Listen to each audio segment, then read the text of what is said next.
Welcome to the Unlist. You may notice that something looks a little different with me. Yeah, let's just say I had a little shaving accident and I was trying to line up my mustache with my goatee and I took off a little too much and ended up looking like Hitler or Charlie Chaplin, whichever one you prefer, but in either case, I really can't have a mustache like that in 2025. So most people are not going to think Charlie Chaplin is the problem. So most people are going to think the other guy. So I was like, yep, can't let that go. So might as well just take it all off and go back to the goatee. Anyway, it's going to stay like this for a little while because, I haven't had it clean like this for, I don't know, 15 years? Not 15 years, yeah. So I was in my late 20s then. Time flies. Not always while you're having fun.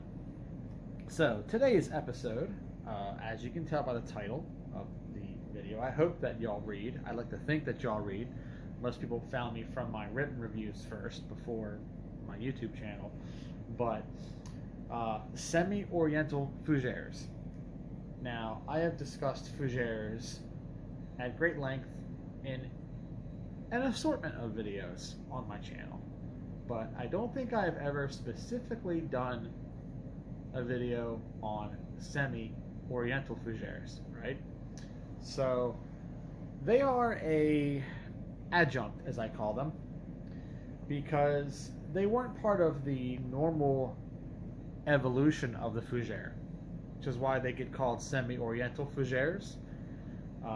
And whereas you can argue that aromatic fougères and fresh fougères are all just part of the fougère evolutionary cycle, like I said, the beginning fougères like Fougère Royale, English Fern, they were much greener and just more agrestic in nature, and then they evolved into a more vanillic, powdery, clean kind of fougère, which came around during when aftershaves were popular, so Skin Bracer through Canois and then eventually into Clubman Pinot, Linnell, etc., all the way up through to Brut, Wild Country. Then fougères began getting greener again, but this time even greener than they were in the 1800s. So green that they were appended aromatic fougères. Things like Paca Rabanne Poirome, Azzaro Poirome, examples of aromatic fougères. And then fresh fougères came around in the 80s, where large slugs of aquatic materials, clean soapy materials, stuff like the hydromyrcenol and Broxton found their way into the mix. Linalool in place of actual lavender, right? So then we end up with things like Dracar Noir, Eternity for Men, Curve for Membelez Claiborne. Sweetness began to enter the equation too. The fougère began to grow more abstract, all the way up through things like Mont Blanc Legend in 2011. And now we've just kind of come full circle. And when a design house or a niche brand makes a fougère, they don't try to evolve the main bloodline anymore. The main bloodline kind of stopped with fresh fougères. So once things, again, like Curve, hit the market, that was like the final form, to quote Dragon Ball Z. Those sweet, fresh, abstract fougères were kind of the end of the line for the genre. And then people moved away from fougères altogether, right? Semi-Oriental fougères, on the other hand, they kind of did this. They kind of popped out and ran parallel. And when regular fougères became more fresh and abstract and kind of like, I don't know, lost the plot a little, the semi-oriental ones were like in their own little world. And the way they achieved that nomenclature of being semi-oriental is by using materials and compositional values typically associated with the oriental perfume genre. So think amber, think sandalwood, spices like cinnamon, nutmeg, okay, benzoin, lots of resins. Incense sometimes finds its way into the structure. And the Semi-Oriental fougères really just end up being a portmanteau of Oriental perfumery. So Shalimar, opium, okay. And then fougères. So think something like, well, Paca Rabanne, okay. And you take that lavender, geranium, tonka structure that is the fougère, and then you smash it with the sandalwood, the amber, okay, and just go from there. So there isn't an exact date when Semi-Oriental fougères really became a thing, and I don't know when the first time someone used that term was, but I can say with some level of certainty that the first popular Semi-Oriental fougère that really hit the market was in 1972. There may have been an older one before that, but the first one I can think of that made any real waves was in 1972. And it is this guy right here. I'm sure a lot of you vintage enthusiasts are very familiar with this fragrance. Very, very familiar. And this is Pierre Cardin Eau de Toilette Vapo Spray. So the thing about Pierre Cardin in general is it's gone by many names. It's been released as Pierre Cardin, just Pierre Cardin. It's been released as For Men. It's been released as Pour Monsieur. This is actually a Pour Monsieur bottle, made in France, meant for the French market. In America, where it became extremely popular, there was a production run from Aladdin Fragrances, and they added the Paca Rabanne logo to the middle of the cap like that to distinguish it a little more. And the European bottles never really did that. They just went with the more of this look. But yeah, the old. So if you're in the United States and you want a vintage bottle, is what I'm saying, and you don't want to import one, then you can just look for one that has this PC on it like that. That's a guaranteed old bottle. This particular one is 3 ingredient, so it's pre 2000s, but I don't know how old. It could be 90s, could be 80s. I don't really care. It smells fantastic. And then here's my older one. These actually ran into the 90s as well with this PC like this, the US ones. So again, it's just kind of like don't really care too much, but the Pour Monsieur, I'm going to rock the mini for the rest of my discussion of this fragrance. I'm just going to put the big one back. Yeah, there we go. It looks right there. But I'm just going to rock my mini. It's easier to smell this than to try and smell the cap. Or you don't spray that one really, hardly often. When I wear this fragrance, I just wear it from the mini. That's why it's up there. But yeah, it's very prominent patchouli, very prominent sandalwood. Another thing to note about Semi-Oriental fougères is that most Semi-Oriental fougères kind of eschew lemon. They veer away from the drier citruses. They sometimes will still have bergamot, but they'll mix it with orange. That's the thing. You get orange, you get tangerine, and with newer examples, you get grapefruit, which there really wasn't a good grapefruit material back in the 70s and 80s. So you won't find grapefruit in fragrances until probably the 90s, when we started getting like grapefruit EO and stuff like that, which has to be done a special kind of way. It's hard to get grapefruit. Or they just create grapefruit synthetically, which is actually really easy too. A lot of the grapefruit notes you get in modern perfumes are synthetic. Like what's in the Terre d'Hermès Givre is synthetic. But it smells real though, right? So that's all that matters. Anyway, mandarin orange in this, sandalwood, big patchouli, big patchouli, and it definitely has that oriental quality, okay? Amber is part of the composition as well, and it's fantastic. There is a sort of down market cousin to it that would probably be the next oldest that I can tell you about. I don't consider it to be a clone. It's too different, but some folks will tell you it's a clone. And it is Jovan Sex Appeal for Men, which came out in 1976. And this one is a much simpler fragrance. And it uses much rawer materials. How natural they are, I don't know, but you can smell the orange oil, you can smell the lavender and the geranium, you can smell the patchouli.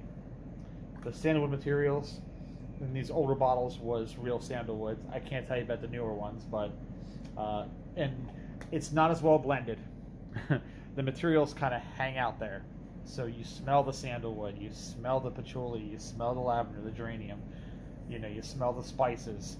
It just hangs out. Okay, so it's like the rough and tumble fragrance, and it's just a much simpler fragrance than Pierre Cardin. I actually reach for it more than the Pierre Cardin, to be honest with you. I have a certain soft spot for this fragrance, but another Semi-Oriental fougère. And then the genre really began to take off much more into the 80s. Although you wouldn't really get any super prominent popular examples until the mid and end of the decade. You had a couple of things come out, like you had Etienne Agenet came out with Super Fragrance, which is a Semi-Oriental fougère, but very rare nowadays. It's above my pay grade. I can't afford a bottle. But it's been discontinued for a very long time. And it was a similar path that it followed from Pierre Cardin. But I'd say the first really noteworthy example for me personally would be this one right here. Not that one. Aha, yeah, here we go. This guy right here, 1987. Bois de Portugal by Creed. Perfumed by Pierre Cardin, not by anyone in the Creed family, like they might try and tell you. This fragrance really is based more on the Pierre Cardin than anything else, compositionally, but the big thing is this is much more transparent fragrance, and that's achieved by using an ambergris accord. Some of that could be amberoxan, obviously. Some of it could be real ambergris, but that ambergris / amberoxan accord adds this transparent, fresh saltiness underneath the typical sandalwood, the oak moss, the lavender geranium, a trifecta of the fougère accord in general, mixed with the amber and the patchouli. But using that transparent mineralic style musk base underneath, which is again a Creed thing, it kind of elevates the style and makes it a bit lighter, more diffuse, even though it's still very potent. This is a very potent fragrance. And yeah, I don't really know. Batch codes are not my thing, but this is looking like it's probably,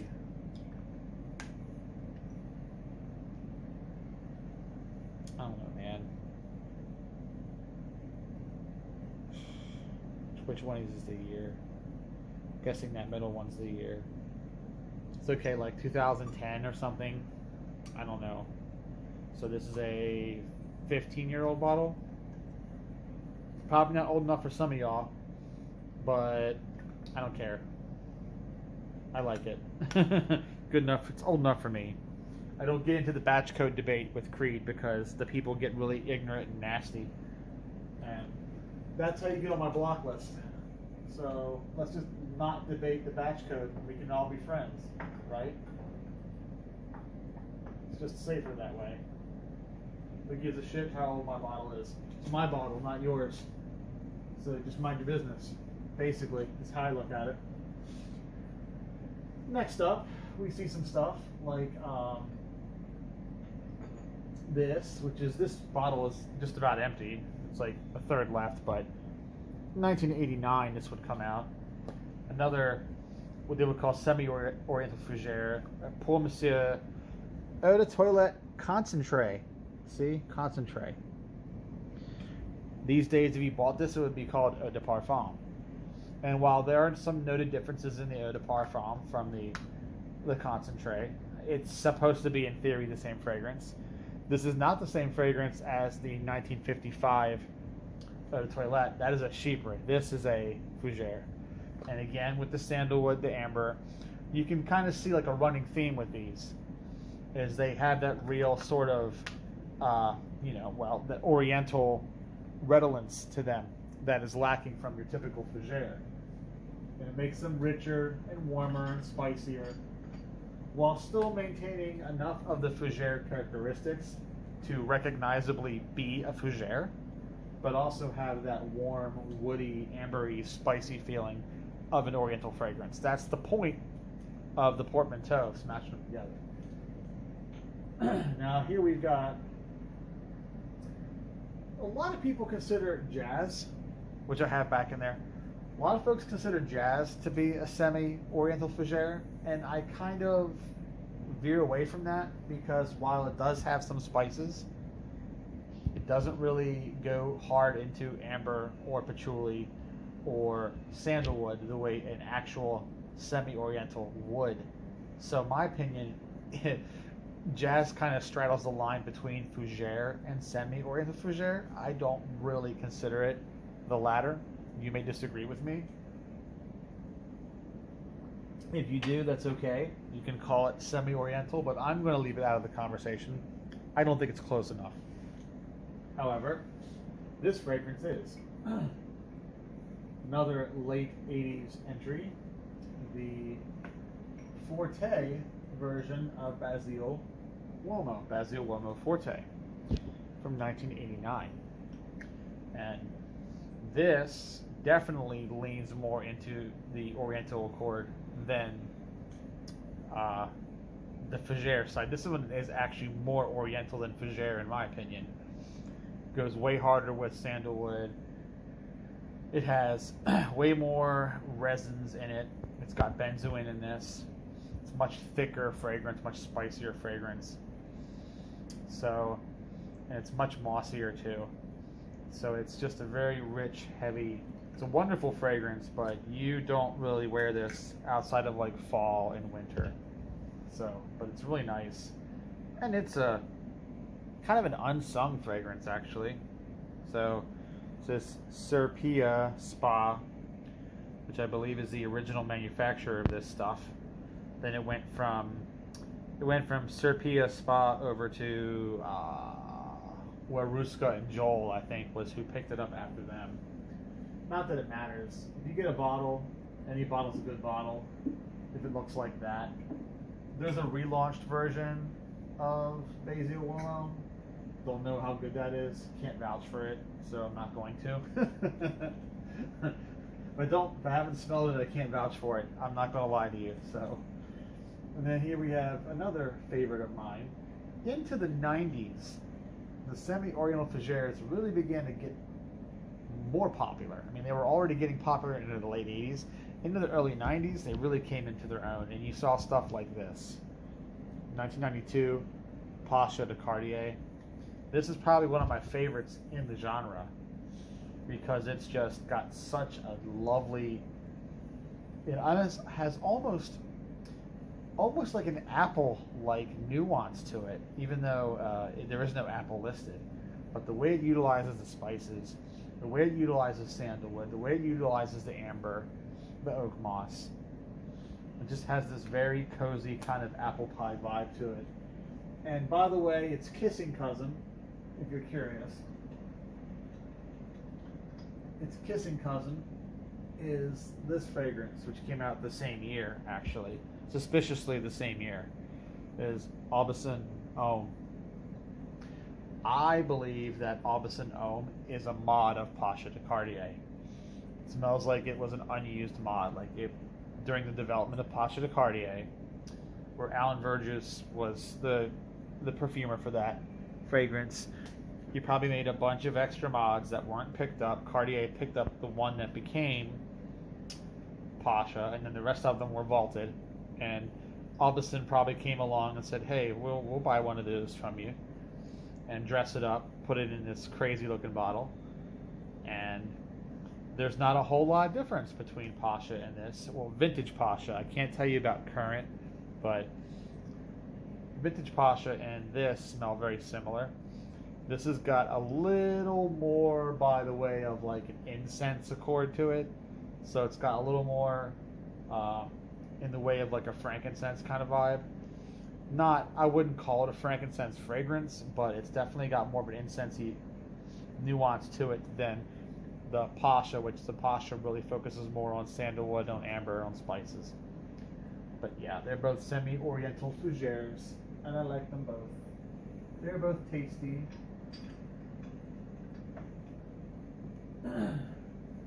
Another one that you could consider is Avon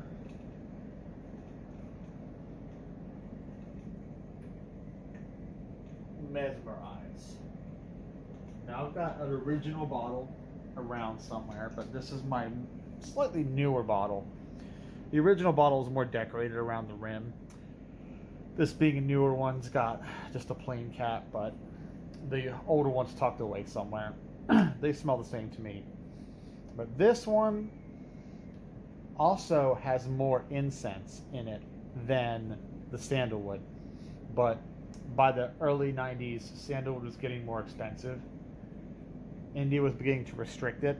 So a lot of designers and brands, especially Avon, weren't going to pay the premium for the sandalwood.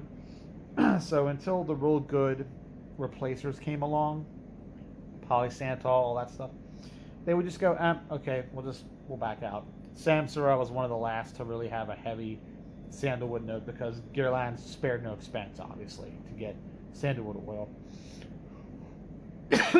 But by the end of the 90s, sandalwood was kind of gone from a lot of fragrances, at least real sandalwood, right? So Mesmerize makes up for it by really going more towards incense and oak moss and tonka. So you get Avon's very well-known amber accord. Their amber accord is very labdanum heavy. It's very smooth. It's not as spicy or as musky as some ambers can be. So Avon's patented amber is very smooth and silky, and you get that smooth, silky Avon amber in here with the incense, lavender, geranium, all the fougère goodies. There's an actual listed apple note in this. Unlike other ones where I say that apple's kind of a ghost note, this one actually lists apple. I don't know if any of them actually have any apple essence, if that's even a thing in perfumery. It's all chemical wizardry anyway at this point, but at least they list one. And there's mandarin orange in this as well. And this is just a very delightful, and honestly, for the price of this, this is right up there with a lot of the more expensive brands I've mentioned. And you could wear this to a black tie event. It would not feel out of place. Really would not feel out of place. Of course, I would be completely remiss if I did not mention, yeah, mentage is not a word. I don't know what's wrong with me. Don't ask. It's a long list of things. But I would be remiss if I did not mention Heritage, or I guess Heritage, if you want to pronounce that E with the little French hyphen over it. Heritage or something. I don't know. Heritage. You figure it out. I'm not in the mood to try and pretend French. This one is a bit lighter, more crystalline, a bit sharper than some of the others. It had real sandalwood at one point. This bottle clearly does not. It has some kind of replacer in it. But no version of Heritage was ever very heavy.